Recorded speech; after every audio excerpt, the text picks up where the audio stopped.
Hi everyone, it's Alex from Risk Academy, and it's a great pleasure for me to welcome you at yet another free webinar. And today, I wanted to continue the conversation about the integration of risk management into decision making. And specifically, I wanted to share with you, I'll be honest with you, I wanted to start with some provocation, but then I wanted to share 4 practical steps how to move from traditional standalone risk management to risk-based decision making. But before that, let us start by meeting each other. Please introduce yourself, share what country are you watching this webinar from, so the rest of the people online know what a diverse group of people we have. And also, let's just do a quick technical check. If you can hear me and if you can see the slides, please type in 2 pluses in the comments section so I can get an indication of whether everything's fine from a technical perspective. So I'll give you a few moments to type your name, where you're coming from, where you're watching this, and just whether you can hear me or not.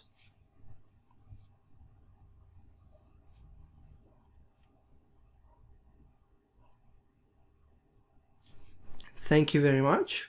It seems like we are fine from a technical perspective. So I wanted to spend a little bit of time with you today just talking about how can we move from a traditional standalone risk management process to risk management becoming an element integrated into virtually anything an organization does. As long as it's high value, high ticket item, or as long as it's associated with high uncertainty, there should be an element of risk management. And I will explain what that means. And the one thing I can share with you at the very beginning is that I think it's about bloody time. I have been talking about this for years, and now I think only a lazy person doesn't talk about the need for integration and integration into the culture and how human mind works, etc., etc. So I am grateful that the interest in this topic is picked up by other professionals in risk space, and we are really changing how modern day risk managers perceive their job. So I wanted to start with a very quick introduction about myself. My name is Alex.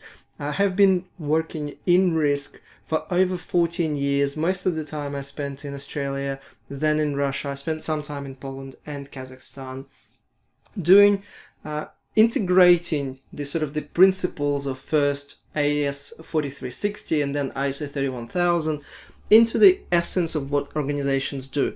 And my experience comes from primarily non-financial organizations.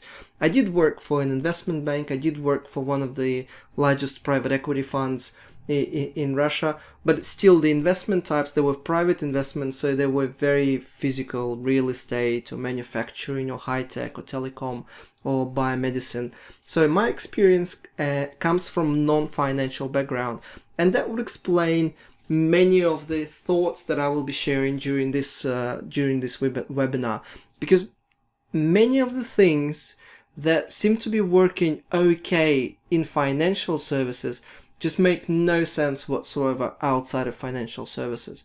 And we really have to choose our own path in non-financial companies.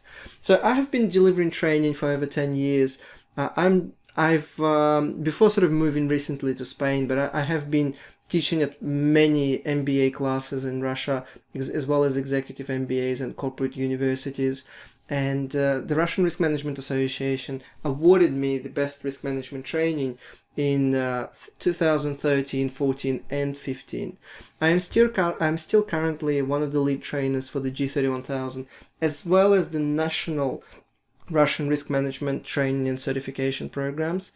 And in 2014, I was again very fortunate to be awarded the Best Risk Manager of the Year and the Best ARM implementation for the work I did at one of the biggest private equity. Well, it was a government-based private equity, so it was more like a sovereign fund, or one of many sovereign funds in Russia. I have acted as a methodology expert, helping develop the internal PwC global PwC risk methodology, a methodology for the Auditor General Office in Russia, as well as some thought leadership for the Australian Stock Exchange back in the days when I was in Australia. And I have published a number of books on risk management. I've tried to make them as practical as possible, and they are absolutely free. And I'll share with you, one of the latest books has been downloaded almost 10,000 times. So I'll share that with you. It will be available for free download later on in this webinar. And as I promised, I will start with a little bit of provocation. Because I really want to shake your existing perception of risk management, your existing mindset. And do feel free to ask questions along the way. I will try and answer them as I go through. I will probably skip some of the questions while I sort of talk to the slides, and then I'll switch to a camera and we can have a proper conversation. I'll promise I'll come back to most of the questions. And if for some reason I missed your question, I will most likely write you an email in a day or two responding to your question that I for some reason missed during the webinar. So do ask away. And if I'm saying something that you violently disagree with, it's fine. Just share that thought in the comments section. So what I wanted to start with is, before sort of going to, well, how do you integrate risk management into decision making? How do you move from standalone to an integrated risk management? And by the way, they're not just words.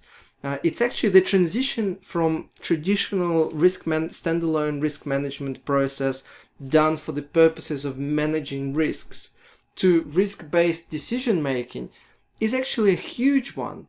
It is in fact so huge that most of the existing tools that we know and elements of risk management and processes that we're so familiar with are completely irrelevant. We literally have to stop using most of the things we have been talking about for the last decade. And this is what most risk management trainings still teach us. So I've listed some of the things: risk management framework documents, quarterly risk assessments, risk management policies, 3 lines of defense, risk reports, training, registers, heat maps, committees.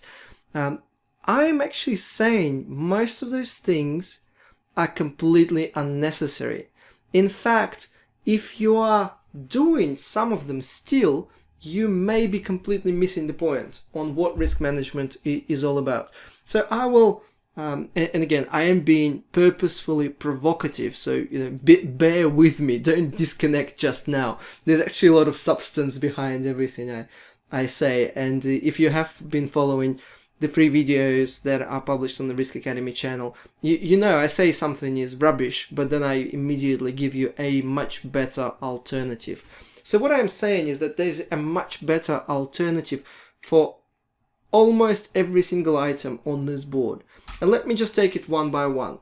Risk management framework document. Typically, it's a document that summarizes the sort of risk management goals, objectives, principles, the risk management process, roles, responsibilities, and anything else you can think of, risk criteria usually.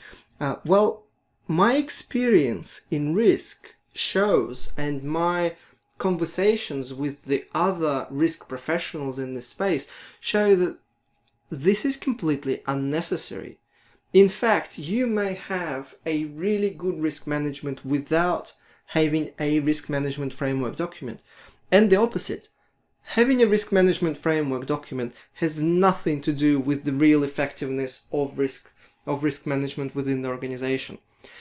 Because risk management is not a standalone process where you sit down and think about risks, you analyze them, you document them, you find out mitigations, and you implement those mitigations. This is not risk management. Risk management, and this is why I love the definition provided in ISO 31000. So just for fun, as a homework, I bet you cannot remember by heart the definition of risk management in ISO 31000. If you do, please write it in the comments section.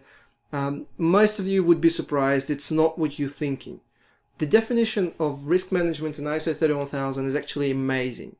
It is just spectacular how well people who authored the document picked it up, because the essence of risk management is not managing risks. It's something much bigger than that. So instead of having a risk management framework document, there is a much better alternative.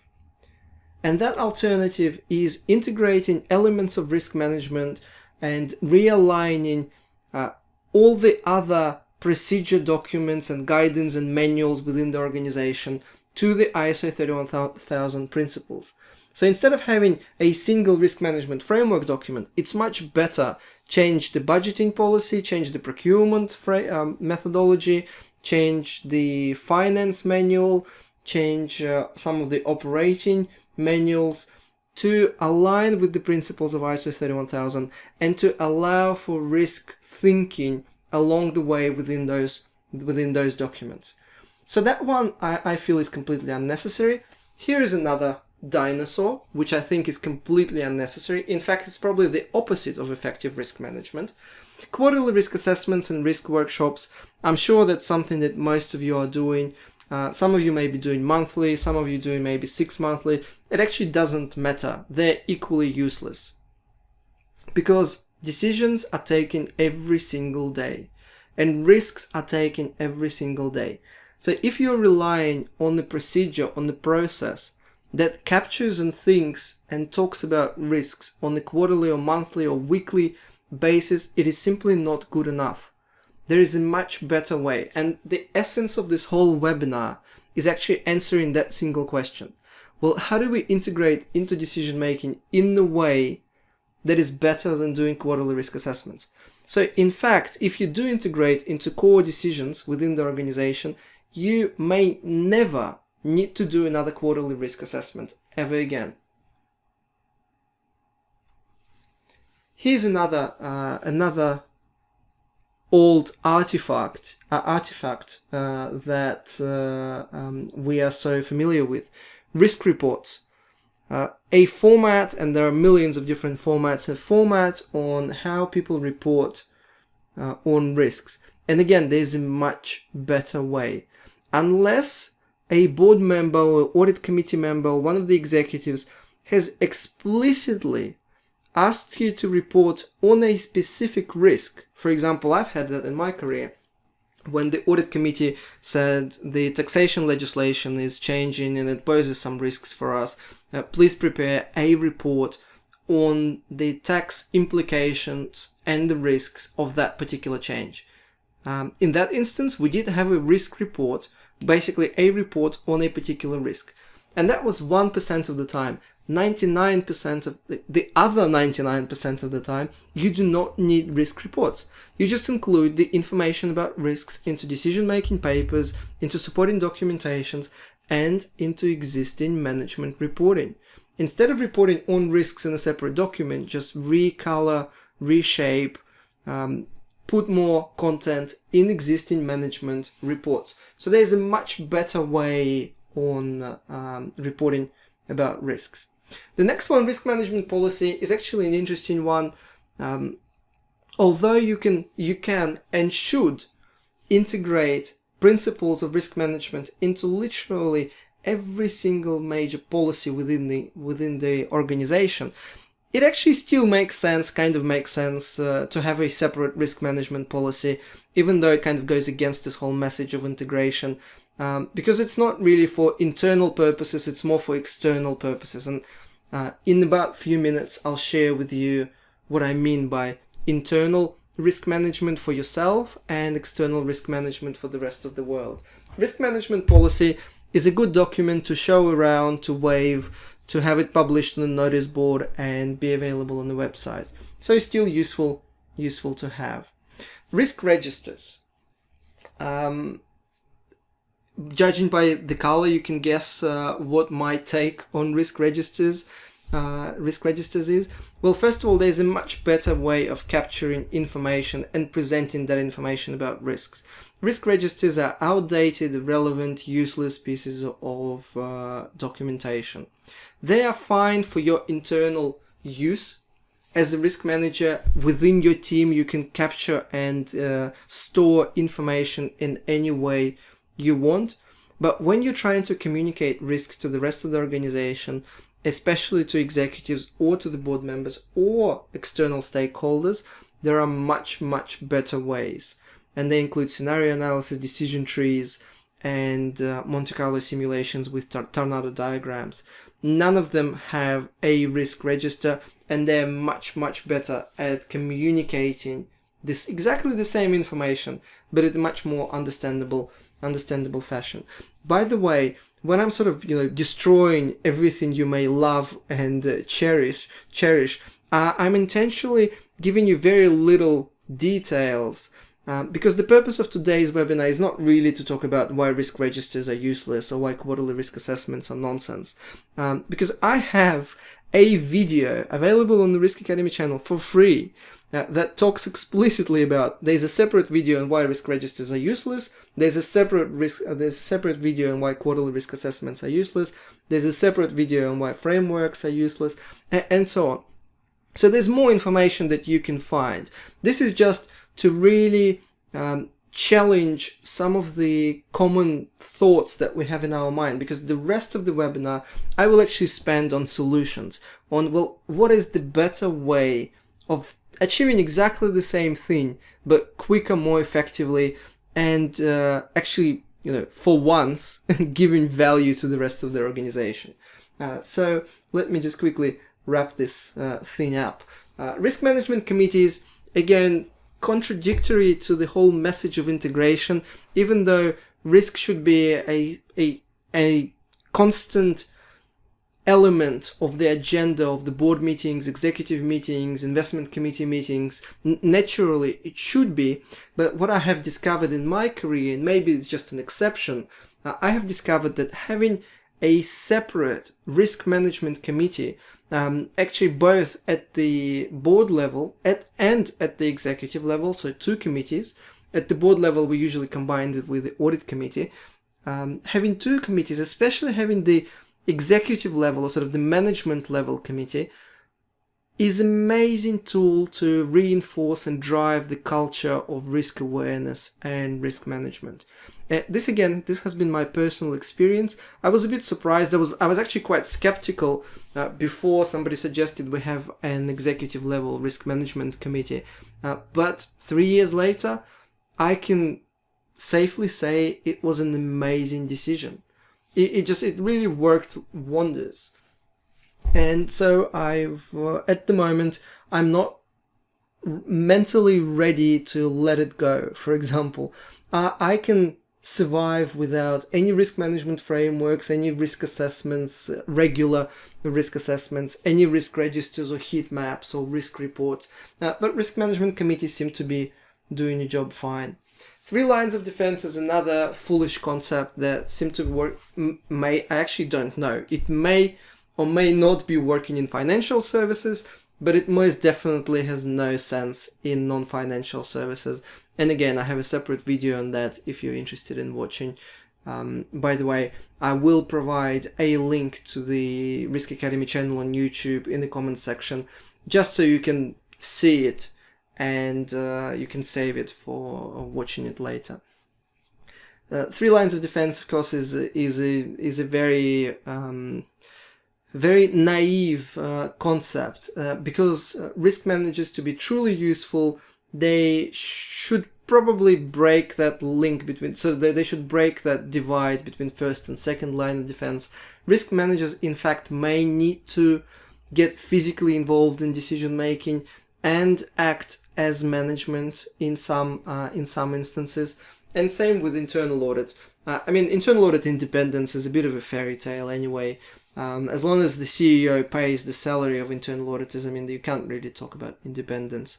If you are an internal auditor and you seriously think you're independent, you're probably just kidding yourself. so 3 lines of defense is a good theoretical concept, but in real life, things get mixed up because it's just not black and white, and you sometimes need to work out what works at what time. And for example, the independence between risk management, the supposedly second line of defense, and internal audit, supposedly third line of defense, is literally the worst that can happen to a risk manager. Risk managers need uninterrupted, daily, if not like hourly, access to internal audit. They in fact, they may need to sit in one department to have that access to the information. So there are bigger problems than internal audit independence in real life. And finally, risk management training. Again, everybody does it within their organizations, and I think most of the people are doing it completely wrong. Risk management training is actually not about teaching business how to manage risks. And that's a very important message that I'm trying to say. Literally, the only person in the company who cares about risk management and managing risks is the risk manager, and maybe head of audit, and maybe chair of the audit committee. The rest of the business couldn't care less. They do not care about managing risks. They care about making money, doing business, making deals, and everything else. They do not care about managing risks, unfortunately. So it is it's pretty naive teaching business about managing risks. What instead risk management training should be focusing on is teaching business how to do their job with risks in mind. And that's actually a huge difference. You do still need to talk about risk identification, analysis, and mitigation, but the rest of the curriculum, the rest of the content is totally different. So this is something that I just wanted to quickly throw out there. The message I'm trying to achieve with this section of the webinar is that if we are saying we're ready to move from standalone risk management to integrated decision making, then we will have to let go of most of the common typical our old-fashioned concepts that are currently sitting under the umbrella of risk management. Most of the things that you see in front of you right now will probably disappear in a year or so. I will certainly do everything that they will completely disappear, at least in Russia and CIS, where I look after some of the training and certification. Because there are better tools, there are better ways of doing exactly the same things. And I wanted to quickly ask you a question, continuing that provocation. Now, which of the typical tools or elements or concepts do you think is the least valuable? Or basically, which one do you think is the most useless? Is it risk management framework? Is it quarterly risk workshops? Is it risk reports? Is it risk management policy? Or the registers? Or the committee? Or the training? And on the right side, in the comment section, there will be a voting system that will pop up shortly, and you will be able to cast your vote.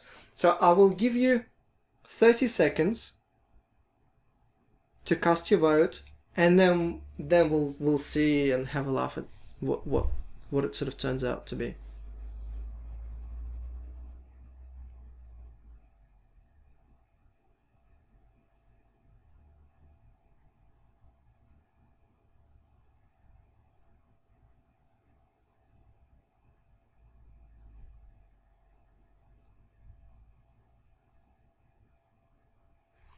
Fifteen more seconds.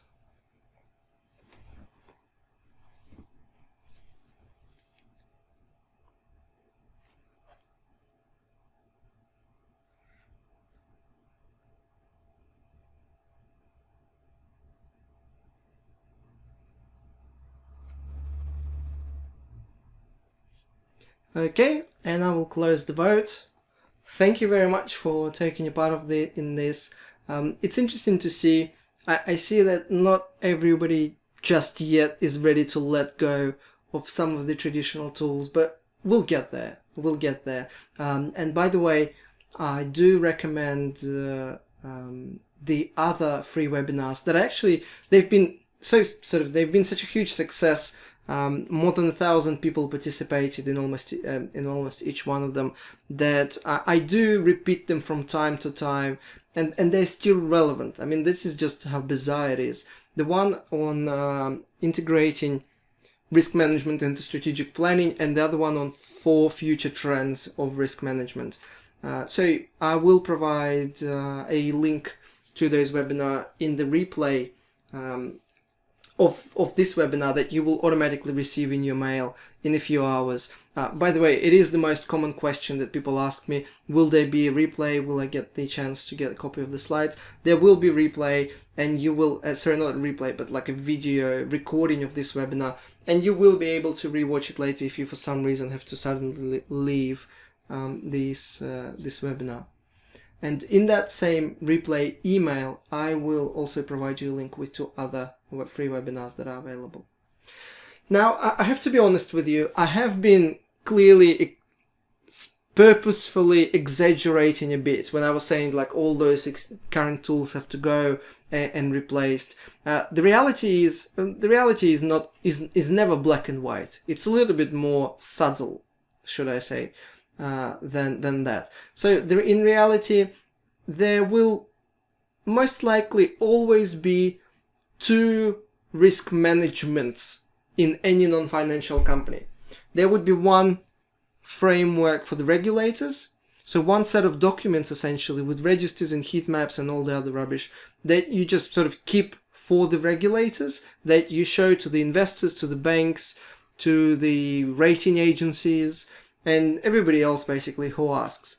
And that has its purpose. I mean, I have a separate video where I talk about how risk management can make money, and risk management can in fact make a lot of money for the company.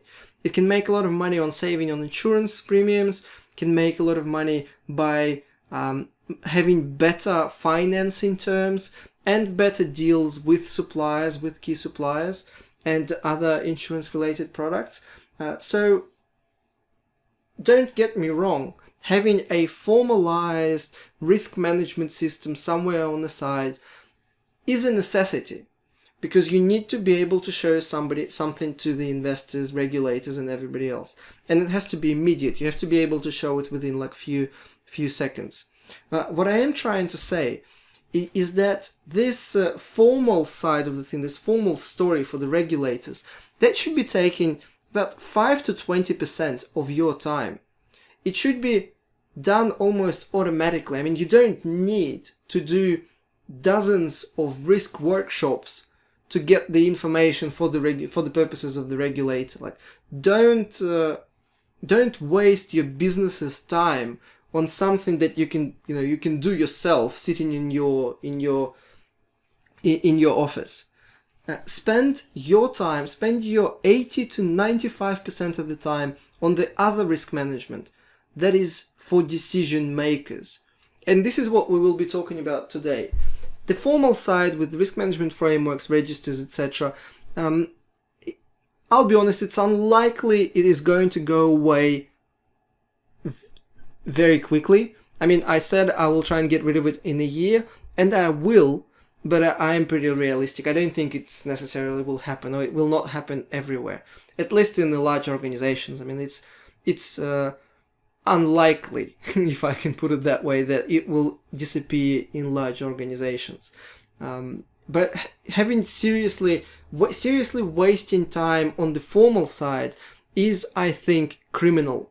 I think risk managers that seriously think there's value in walking around and having multiple conversations and doing annual or 6 monthly or quarterly like major exercises across the organization, or making people fill in risk registers which have like 30 or 50 different columns of information and asking a lot of detailed questions. I think those guys are criminals and they should be fired as soon as possible.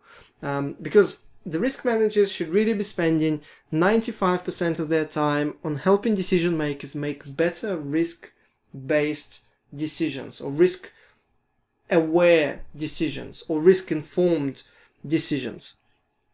And yes, they can still do all the formal stuff, but it should never be their prime objective or their main goal. So the rest of the webinar we will spend on what is truly important, and that is integrating risk management, moving from standalone risk management integrated into decision making. And there are really 4 fundamental steps that I wanted to share with you on what does integration into decision making means, or how you can do it.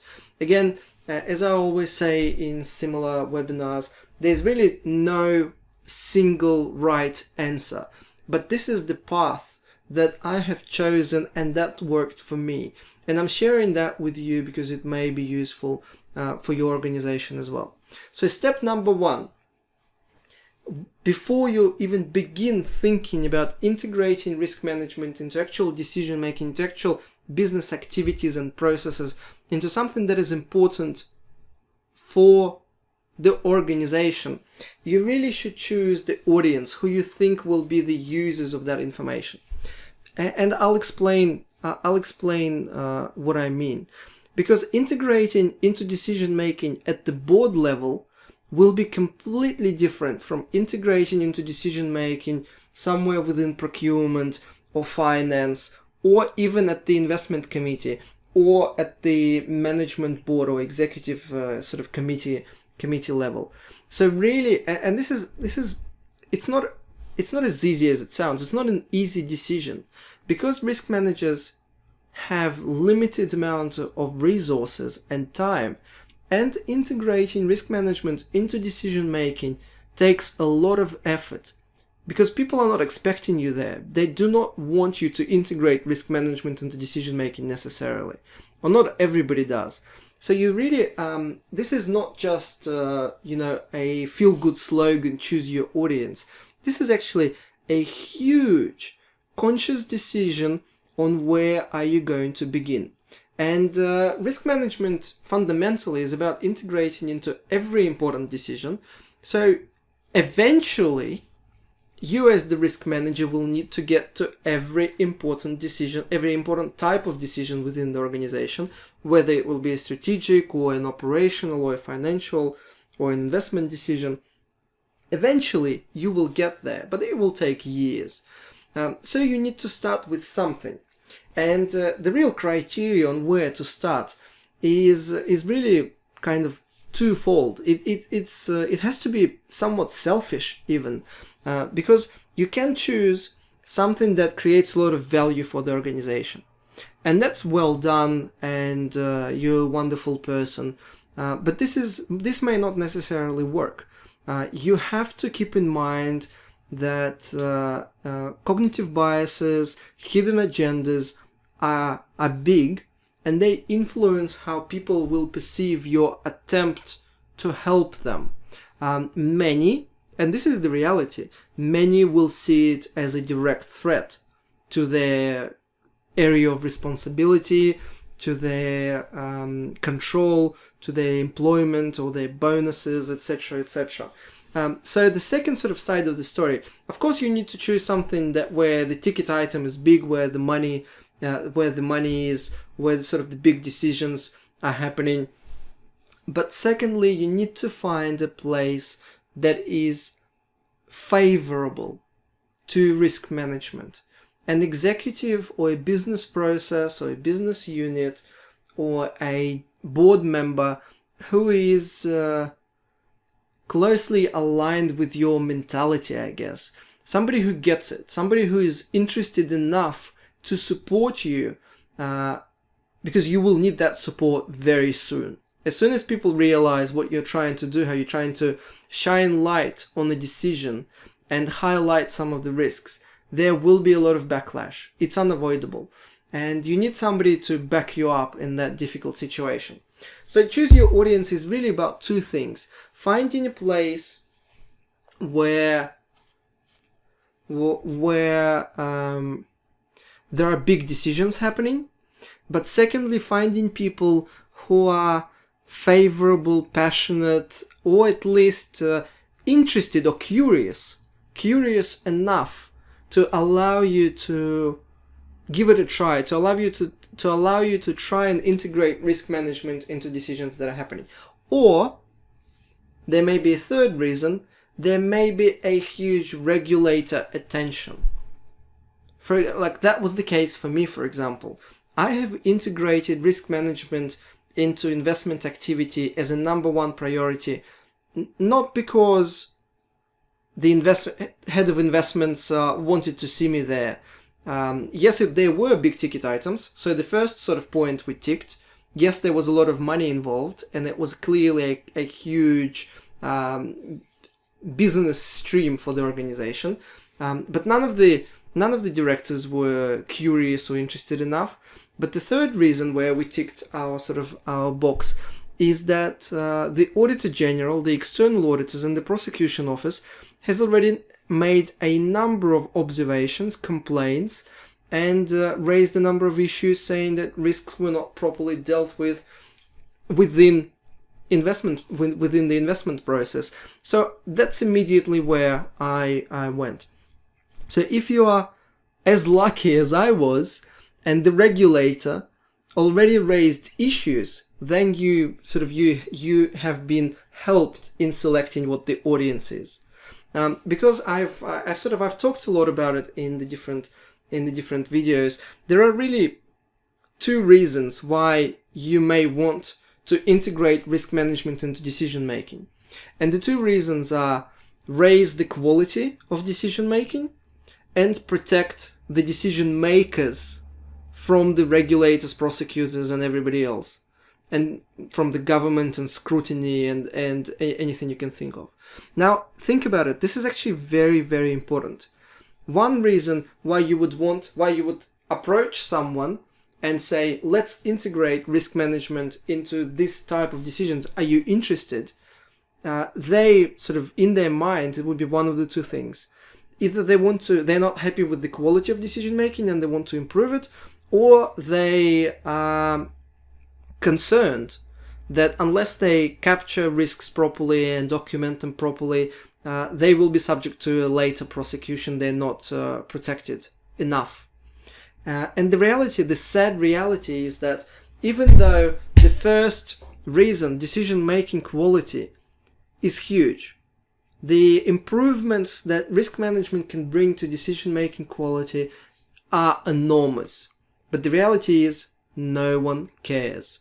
It is such an unsellable concept or benefit that it is actually quite scary. If you come to the CFO and say, we can significantly improve the quality of your budgeting or your investment decision, or if you come to the head of the commercial or investment and say, we can significantly improve your decision-making quality on the next investment, unfortunately, they are very unlikely to care. They will find numerous reasons to dismiss what you're saying and not take it seriously and not let you anywhere even close to that process. And there are some sort of normal reasons, and it's more in the in human psychology, perception of risk and cognitive biases. And there are some bad reasons with hidden agendas and motivations, and sometimes things are bad not because people are stupid, but because in fact they're smart and they want things to be bad because it's beneficial for someone specifically. So risk managers have to be very, very pragmatic about that. And choosing your audience is step number one that you have to be super careful about. You really need, in integrating risk into decision making, you need a sponsor who would be powerful enough to defend this whole integration very soon. Because as soon as people will discover how risk management completely reshapes most of the decisions organizations do, there will be some unhappy people. Because unfortunately, there is always something to hide. Now, the second step in integration, and this is something that, again, you need to be very pragmatic about, because risk managers want to integrate risk methodologies into everything. But the time is limited and resources are limited. and sometimes it takes unexpectedly longer than you would have thought. For example, it once took me a month to clear up, clean, digest the sort of the models on which the investment decisions were made, basically make it tidy again, because it was very untidy, make it tidy, clean the Excel files, clean the logic, fix all the errors. It took me, well, not me personally, but my team. It took my team a month to clean the decision-making tool, and then it took us like 2 days to integrate risk management into it. Sometimes it takes, a long time to integrate into a particular decision. So risk managers have to be very, very selective about how they would integrate into decision making and which decisions they would choose. And basically this could be, we will start with investment decisions, or we will start with the budgeting decisions, or we will integrate into the strategic planning cycle, and we will only look at items above a particular threshold. So the second big item is really trying to narrow it down. Which decisions are you going to start with? Because eventually, many years later, into the happy future, you will try and integrate risk management into every decision, but you have to start with something that will make a lot of impact. That's, for example, why my previous webinar was on integrating risk management into strategic planning. Strategic planning is also a set of decisions, and you use a particular set of tools like scenario analysis and Monte Carlo simulations to integrate into that particular type of decisions. And I try, even though I started with investment decisions in my previous career, I would recommend starting with strategic planning, because it's such a high profile activity. It has a lot of visibility to all of the executives. It has the potential to show immediate value to a very broad range of stakeholders across the organization. But if there are some problematic areas, if there have been complaints or issues raised by internal auditors or external auditors or the prosecution, then that's the type of decisions you can get involved. So second point is narrowing down. Once you've sort of selected your sponsor, understand what type of decisions that particular sponsor is involved in, and pick some decisions that you will integrate risk management into. And then the third, and this is where like 90% of the actual work is happening, work from a risk management perspective. Sorry, not even risk management perspective, but work from the perspective of the risk manager himself. This is where you and I would spend 90% of our effort. Developing suitable tools and methodologies for integrating risk management into that particular type of decision. And there are some rules. So rule number 1 is instead of creating your own separate documents, like your frameworks or your procedures or manuals or methodologies, you need to integrate risk management into existing policies, existing procedures, existing manuals. So this is actually a big thing.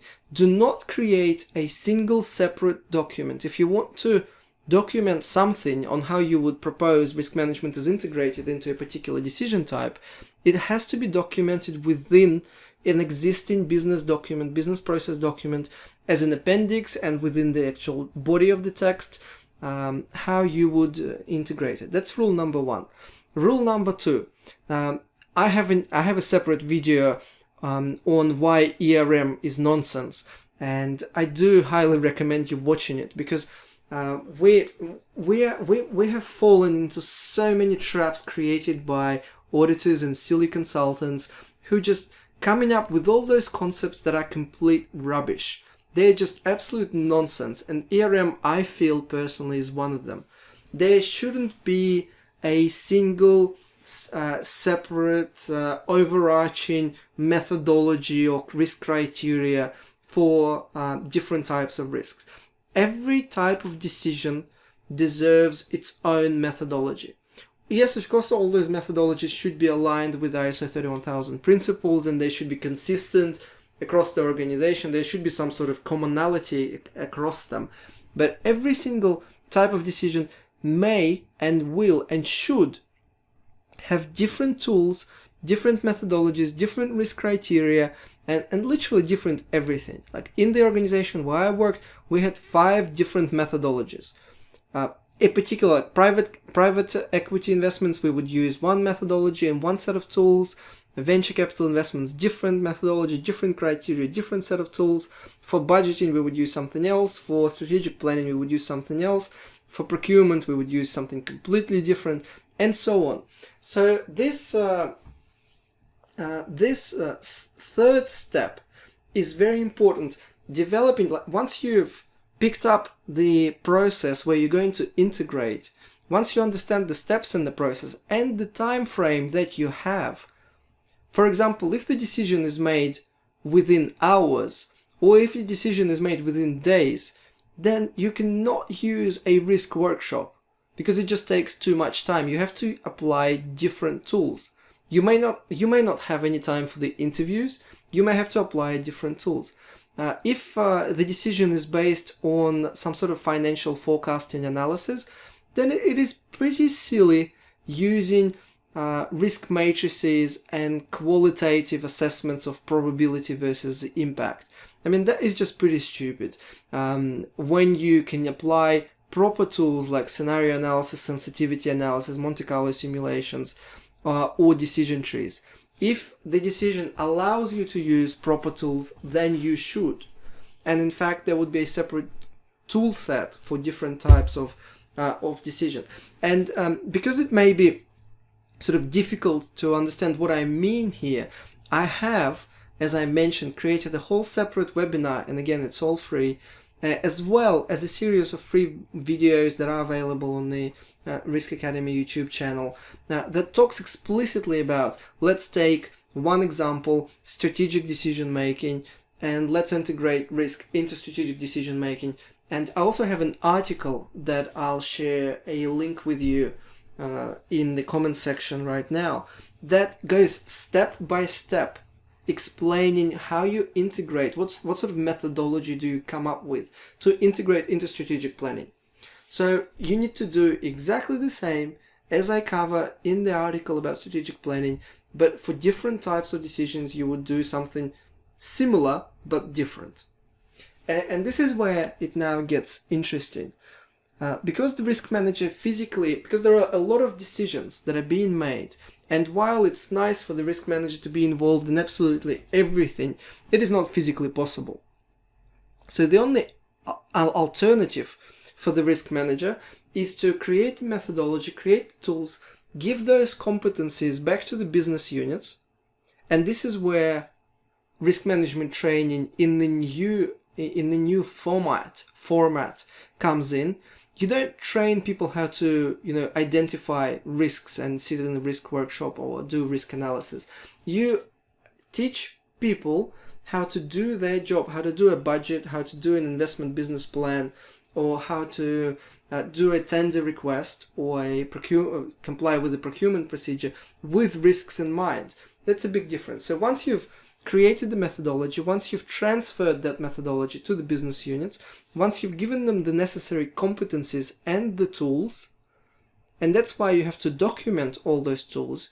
You can't just say, we will apply a particular tool in this instance, in this process today, and then we will do something else tomorrow when a similar decision is taken. You have to document inside the business's procedure or manual how that process will continuously work, understanding that the next time the process will be applied, likely it will not be the risk manager, it will be the business owner who will be doing it. So the final sort of step, the recommendation that I have always taken in my work is, once you've created the methodology, once you've transferred the competencies, you step aside and you make business own it and do it on every time the decision is taken. Now, clearly, as you can probably judge from some of my videos and my conversations so far, I'm not that naive to think, and I don't think any of us are, to think that once you give something to the business, they will really start using it. In fact, I know for a fact they will not. And that's why risk managers have to be very clever about transferring those competencies. Yes, you transfer all the competencies. Yes, you make business own it. But then and that's why you need to be really, really good friends with internal auditors and the regulators as well. Then you make sure that your sponsor, whoever you created in number 1, is constantly asking for that information, so the business units cannot slack. They cannot forget or reduce the quality of the information provided. And the internal auditors should be explicitly looking at the quality of the risk analysis performed for a particular type of decisions once you've integrated. So again, they can punish the people who are not living up to the promise to manage risks. So that's a big one. You can't really step aside. I mean, you should, but you have to be constantly keeping an eye on whether things are continuously ticking and moving along. Because as soon as you take your eye off the ball, it will be dropped. And if it's a big ticket item, if it's a significant reputation for the business, you may have to step sort of back in to fix things, or for certain decisions, and I don't want you sort of to get rid of that idea altogether, you may retain ownership of the risk analysis on certain business decisions. Risk managers, and that's why I think the 3-line of defense concept is a bit bizarre. Sometimes the risk manager may be responsible for identifying, analyzing, and coming up with mitigations because there's not enough trust or not enough competencies or some other reason with the first line of defense. I have seen that happen in my career. I have seen that happen in Australia. It's tough, but sometimes it's the only way. And so to summarize what I really wanted to share with you today, and do continue questions coming in, what I wanted to share is when you want to integrate risk management and decision making, it's really a 4-step process. First, you need to clearly identify who your sponsor is, because integrating risk management into decision making is actually not easy. It's actually a significant challenge, and you will be questioned, blocked, attacked by certain individuals within the organizations who do not want the transparency that risk management creates. Most unfortunately, the reality is most things in the organization are the way they are because somebody wants it that way. It's not always like there's not always like bad intent or criminal intent, but everything happens for a reason. That's something I've learned very early in my risk management career. So you have to choose a sponsor. Basically, who are you going to for the benefit of whom are you going to integrate risk management into decision making? You will basically, the outcome of that integration will be, there will be a piece of information for every decision that will shine light on the risks associated with that decision. So you need to clearly understand who will be the reader or the user of that piece of information. And that's a big challenge. Second, selecting the key decisions. What's your criteria? Are you going to integrate into everything? Are you going to integrate above certain threshold? Are you going to, for example, like I did, integrate into everything, but like in the light form, and business owners had to do it themselves, so the investment teams had to do it themselves, and only if it's a significant above, like if it goes to the supervisory board, then we had to work together on it, or if it was above certain threshold, or if there was a lot of bad feelings about a particular team, then the risk manager may step in and do the whole thing completely. So that you need to work out some sort of criteria on which decisions would you integrate and at what stage. The third one, which is the biggest one in terms of time commitment, you actually have to develop a methodology on how you're going to integrate risk management principles into a particular decision that you have chosen. Because, risk analysis, or the quality of risk analysis, depends a lot on the information. And I remember once I had to create a whole separate business process where for every investment decision, 2 days, first the investment decision had to be submitted to the back office 2 days prior to the official submission date. And then the back office, I've created a whole methodology, a set of checklists that the back office, head of finance, head of legal, head of strategy, head of marketing, head of science, and head of internal audit would complete to give like a snapshot of what their perception of that investment was. So that would have given some ammunition to the risk manager to do the analysis. So that's step number 3 is huge. There should be a separate set of tools, separate set of methodologies for different types of decisions. And then step number 4, step aside, transfer those tools, those competencies to the business, make business own it. But don't stop being realistic. Be pragmatic as you always are, and make sure it's verified, double checked, and internal auditors are having a very close watch on what's happening. And those are really the things that I wanted to share with you in terms of integrating risk management into decision making. And if you want more information on that, and you want it for free, then it is available on the Risk Academy website, and on the right of the screen in your comment section, there will now pop up a link that you can click and download the risk management book. It's free. There's a lot of useful content in it, and in fact it gives you an actual example, practical example on how to integrate risk management into strategic planning, for example, and it gives like 15 other suggestions on what else you need to know as the risk manager. And it has been downloaded actually by now it's more than 9,000 times in English, and I think it's like 6,000 times in Russian. So not only I would appreciate you downloading the book, I would actually appreciate you giving me some feedback on the book as well once you had a chance to read it. So please do.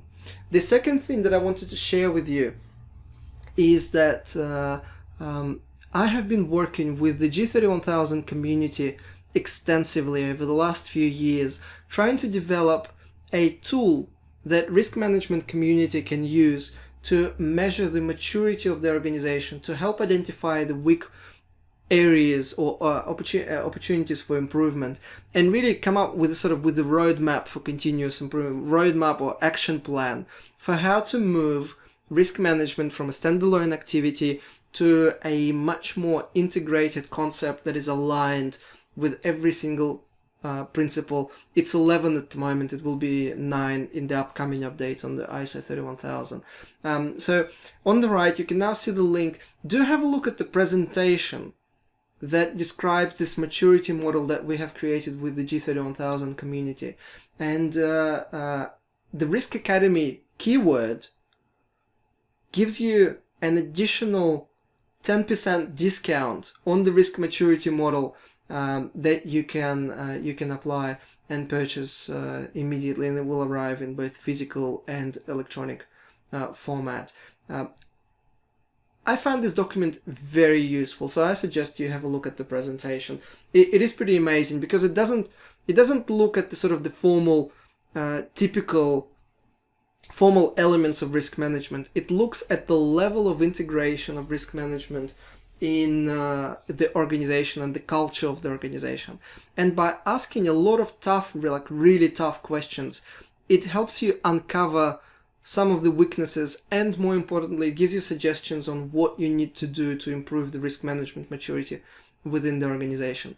So it's structured around principles. For each principle, it has a very, very detailed assessment criteria, then a set of questions to ask in the interviews, a set of people to interview, a set of documents to review, a set of things to look out for during your walkthrough, and then a rating criteria that you can apply, and a set of recommendations sort of will come out of that. Another event that I wanted to share with you is that I will be on the 28th and 29th of September in Malta.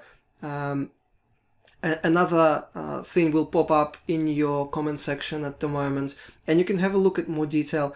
I will be a 2-day risk management training workshop, not teaching people how to do risk assessments, but rather teaching about risk psychology, risk perception, understanding how executives think and why they will find laughable most of the suggestions that risk managers can't bring to them in terms of like value add and all the other nonsense. And explicitly, I will talk a lot about, well, how do you integrate into procurement? How do you integrate into strategic planning, into budgeting? How do you integrate into investment management? How do you integrate into IT projects? How do you integrate into operations? So this is a must attend workshop for all the non-financial companies. You can learn a lot of valuable skills. And again, the Risk Academy keyword gives you a much more significant discount in this instance. And that is really all I wanted to cover today. Thank you so much for your patience, and thank you for your questions coming in. I will now switch on the camera so we can sort of talk face to face.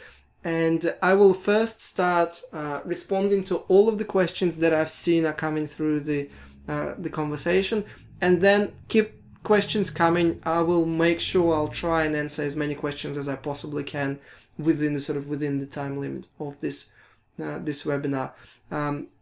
Let's switch the camera now and do another quick test just to make sure that the video is working again.